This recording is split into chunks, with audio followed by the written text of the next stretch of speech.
Assalamualaikum warahmatullahi wabarakatuh. Alhamdulillah. Alhamdulillahilladzi bi ni'matihi tatimmu shalihat. Ashhadu an la ilaha illallah wahdahu la syarikalah. Syahadatan tunji qailaha min yaumina hadza ila yaumil qiyamah. Wa ashhadu anna sayyidana wa nabiyyana Muhammadan abduhu wa rasuluh al-mab'utsu likafatil ummah. Allahumma fasalli wa sallim wa barik ala man la nabiyya ba'dah. Sayyidina wa habibina wa syafi'ina wa maulana Muhammadin sallallahu alaihi wasallam ibn Abdillah wa ala alihi wa ashabihi wa man tabi'ahum bi ihsanin wa mawalah. Amma ba'du, fa ya ibadallah, usikum wa iyaya bitaqwallah wa la tamutunna illa wa antum muslimun. Faqala ta'ala fi kitabihil karim wa huwa asdaqul qailin, a'udzu billahi minasy syaithanir rajim, bismillahirrahmanirrahim. Wa qadha rabbuka alla ta'budu illa iyyahu wa bil walidaini ihsana. Imma yablughanna 'indakal kibara ahaduhuma aw kilahuma fala taqul lahumā uffin wa la tanharhumā wa qul lahumā qawlan karīmā. Shadaqallahul 'azim wa balagha rasuluhun nabiyyul habibul karim wa nahnu 'ala dzalika minasy syahidin asy-syakirin walhamdulillahi rabbil alamin. Ma'asyiral muslimin, sidang jamaah Jumat yang dimuliakan oleh Allah Subhanahu wa taala, mari kita panjatkan rasa syukur kita kepada Allah, di mana di balik saudara-saudara kita yang sudah ribuan meninggal dunia akibat terkena COVID-19, hari ini Allah masih memberikan kita umur panjang, Allah masih memberikan kita kesehatan, Allah masih memberikan kita taufiknya, sehingga dengan taufik Allah itu kita mau dan mampu untuk menjalankan salat Jumat di Masjid Raya ini. Saudara, sebagai umat Nabi, mari salawat dan salam kita sanjungkan keharibaan junjungan kita baginda yang mulia Rasulullah Muhammad sallallahu alaihi wasallam. Tidak lupa Al-Fakir berpesan untuk diri dan saudara-saudara sekalian, mari kita tingkatkan kualitas takwa kita kepada Allah Subhanahu wa taala. Saudara, beberapa hari yang lalu salah seorang dari sahabat menyampaikan sebuah video yang di-share melalui grup WhatsApp. Di situ ada sebuah fenomena lagi yang terkait dengan durhaka seorang anak kepada orang tua. Dulu pernah kita dengarkan di Cipondoh ada seorang anak yang menggugat orang tuanya ke pengadilan karena rebutan tanah. Dulu pernah kita dengar ada anak di Surakarta yang menggugat orang tuanya ke pengadilan hanya karena berebut harta warisan. Belum lama kita dengar ada seorang anak yang menggugat ibu kandungnya sendiri, mengadukan ke kepolisian karena diduga ibunya telah melakukan penggelapan terhadap sebuah sepeda motor. Syukur alhamdulillah, dan kita acungkan jempol kepada seorang polisi yang tidak menerima delik pengaduan tersebut, karena nurani polisi tersebut yang diajukan bukan lagi masalah hukum positif yang ada di negara. Bahkan polisi tersebut siap untuk menerima apapun resiko hukum yang harus dia terima jika gara-gara menolak aduan seorang anak yang menggugat orang tua kandungnya sendiri tersebut, lalu kemudian dia harus mendapatkan resiko apapun, dia siap. Ini namanya polisi yang punya nurani. Tetapi di sisi lain, nurani seorang anak kepada ibu kandungnya ini sudah sangat mengenaskan, saudara. Berkali-kali dari tahun ke tahun kita dengarkan betapa seorang anak sekarang sudah buta mata hatinya, yang gara-gara karena urusan harta ibu kandungnya digugat, yang hanya gara-gara harta warisan orang tuanya diadukan ke pengadilan. Tahukah saudara bahwa sesungguhnya anak kandung yang berbuat menyakiti hati orang tua itu bukan hanya orang tua kandung, saudara. Imam Hamid Muhammad bin Muhammad Al-Ghazali dalam sebuah kitabnya, beliau mengklasifikasikan orang tua itu ada tiga. Al-aba'u salasah, orang tua itu ada tiga. Abuka alladzi walladaka, yang pertama orang tuamu yang menyebabkan kamu lahir ke dunia. Wa abuka alladzi zawwajaka binatahu, dan orang tua yang menikahkan kamu dengan putrinya, yaitu mertua. Yang ketiga, abuka alladzi 'allamak wa huwa afdaluhum. Yang ketiga, orang tua yang mengajarkan kamu ilmu, dan itu adalah seafdal-afdalnya orang tua.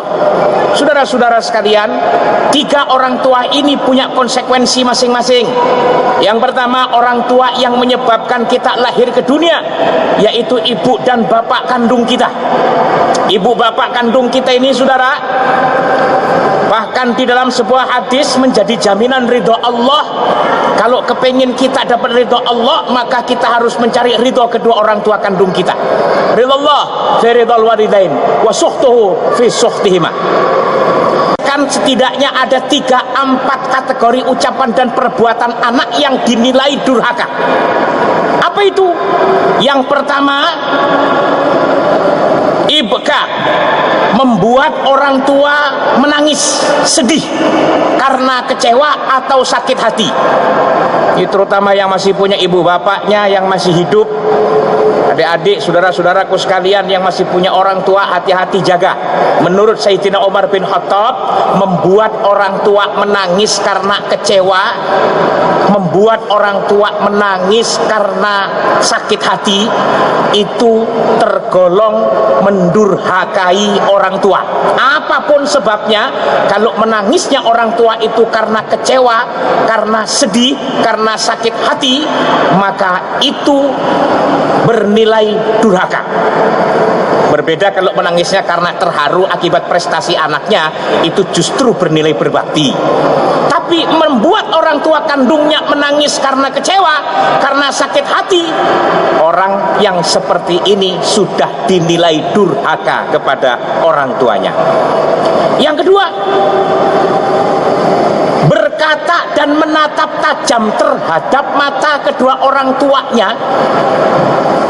Kalau anak sekarang bilang nyolot, kalau dibilangin orang tua nyolot, marah, menatap mata atau wajah orang tuanya, itu durhaka. Yang ketiga, menangkis atau memegang tangan orang tua yang memukul dirinya karena salah. Kadang-kadang orang tua kalau sudah berbicara tidak mempan, menasehati tidak mempan, lalu kemudian sebagaimana yang diajarkan Kanjeng Nabi, kalau anak sudah usianya lebih dari 10 tahun kok suruh sholat nggak mau, pukul, lalu dipukul pantatnya, lalu si anak tersebut menangkis pukulan atau memegang tangan orang tuanya, itu durhaka. Yang keempat, anak yang ngatain orang tuanya. Ngatain itu seperti misalnya begini, tidak langsung ngomongin kejelekan orang tuanya, misalnya bapak lu PKI, yang dikatain bapaknya orang lain, tapi orang lain tersebut lalu membalas dengan ngatain kita, bapak lu PKI. Akhirnya orang itu membalas dengan perkataan kita, bapak lu juga komunis misalnya. Ngatain orang tuanya orang lain dengan perkataan yang jelek, lalu orang lain tersebut akan terpancing untuk membalas ngatain orang tua kita, itu sudah ternilai durhaka. Nah, konsekuensinya anak yang durhaka itu menurut Al-Habib Abdullah bin Alwi Al-Haddad Al-Hadrami Al-Syafi'i, beliau mengatakan orang yang durhaka kepada orang tua itu terancam matinya su'ul khotimah. Naudzubillah. Hati-hati, banyak orang yang sedekahnya banyak, sholatnya rajin, haji tiap tahun, tapi durhaka sama ibu bapak kandungnya, matinya susah, matinya terancam su'ul khotimah. Apalagi cuma hanya urusan motor, lalu orang tua kandungnya digugat. Saudara, seandainya engkau berangkat haji, kau gendong ibumu dari Makkah ke Madinah pulang pergi 7 kali, belum sebanding dengan pengorbanan ibumu mengandung, menyusui, membesarkan, dibandingkan dengan yang engkau lakukan gendong ibumu pulang pergi 7 kali Makkah Madinah untuk menunaikan ibadah haji. Apalagi cuma sepeda motor, maka sangat wajar dan patut diacungkan jempol kepada Pak Polisi yang saat itu berani bertaruh 11 juta asalkan sang anak yang menggugat ibu kandungnya tersebut mau sungkem kepada ibunya meminta maaf dan ridhonya. Satu. Yang kedua, anak yang durhaka kepada orang tuanya itu tidak akan mendapatkan keberkahan hidup di dunia dan tidak akan mendapatkan jatah surga di akhiratnya. Di dunianya kelihatannya kaya, tapi hidupnya nggak pernah tenang. Di dunianya kelihatannya banyak duit, tapi tidak pernah merasakan bahagia. Itu efek dari durhaka kepada orang tua kandung. Yang kedua, abukan ladzi zawwajaka banatahu. Orang tua yang menikahkan kamu dengan putrinya atau mertuamu. Mertuamu itu hakikatnya juga orang tua kamu, karena sesungguhnya yang engkau nikahi itu yang melahirkan, mengandung, menyusui, membesarkan adalah mertuamu. Sehingga perlakukanlah mertuamu sebagaimana engkau melakukan orang tuamu sendiri. Efek negatif dari mantu yang durhaka kepada mertua, biasanya anak istrinya susah diatur, anak istrinya nggak mau nurut. Dampak dari apa? Karena mertuanya nggak ridho terhadap kelakuan menantunya. Dan yang terakhir, abukan ladzi 'allamak, orang tua yang mengajarkan ilmu kepadamu. Dampaknya dahsyat. Murid itu kalau durhaka sama guru, Pak, aras goncang, Allah murka, ilmunya nggak manfaat.